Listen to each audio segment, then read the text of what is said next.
যুক্তরাষ্ট্র যদি ইরানের উপর পরমাণু হামলা চালায় তবে পরের দিন সকালেই বিশ্বজুড়ে থাকা সব মার্কিন ঘাঁটির দখল হারাবে পেন্টাগন। এমন হুমকি দিয়েছেন ইরানের বিপ্লবী গার্ড বাহিনীর এক শীর্ষ কমান্ডার। জানান, এমন পদক্ষেপ আমেরিকার জন্য ভুল বলে প্রমাণিত হবে। এমনকি ইরানের নিজস্ব পারমাণবিক বোমা নিয়েও স্পষ্ট জবাব দিয়েছেন আইআরজিসির এই কর্মকর্তা। সম্প্রতি মার্কিন সংবাদ মাধ্যম পিবিএস নিউজকে দেয়া এক বিরল সাক্ষাৎকারে এমনটা জানান তিনি। পিবিএস নিউজের তেহরান সংবাদদাতা রেজা সায়াহকে দেয়া সাক্ষাৎকারে আইআরজিসির কমান্ডার ইন চিফের শীর্ষ উপদেষ্টা ব্রিগেডিয়ার জেনারেল মোহাম্মদ রেজা নকতি জানান, যদি এমন কোনো দিন আসে যখন ইরানের কাছে আর কোনো ক্ষেপণাস্ত্র অবশিষ্ট থাকবে না, সেদিন ইরানের সেনারা আমেরিকার জন্য আরও বেশি বিপজ্জনক হয়ে উঠবে। এমনটা কিভাবে ঘটবে জানতে চাইলে তিনি জানান, সারা বিশ্বজুড়ে আমেরিকার হাজার হাজার অর্থনৈতিক স্বার্থ রয়েছে এবং সেগুলোর সবই খুব সহজে ধ্বংস করে দেওয়া সম্ভব।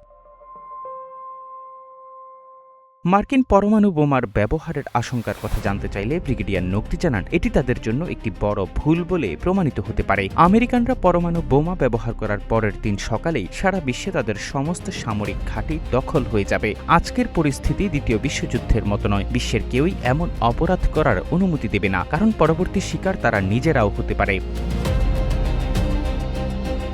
ইরানের নিজস্ব পরমাণু বোমা থাকলে মার্কিন হামলার শিকার হতে হতো না, এমন সম্ভাবনার কথা জানতে চাইলে ব্রিগেডিয়ার নকতি জানান, ইরানের পারমাণবিক বোমা হল বিশ্বের সেই মানুষদের হৃদয় যা তেহরান অত্যাচারের বিরুদ্ধে লড়াই করে জয় করেছে। ইসলামী মূল্যবোধ এবং ইসলামী বিপ্লবের দিব্য মূল্যবোধ পুরো বিশ্বে ছড়িয়ে পড়েছে। পারমাণবিক বোমার কোনো প্রয়োজন নেই, কোনো গণহত্যারও প্রয়োজন নেই।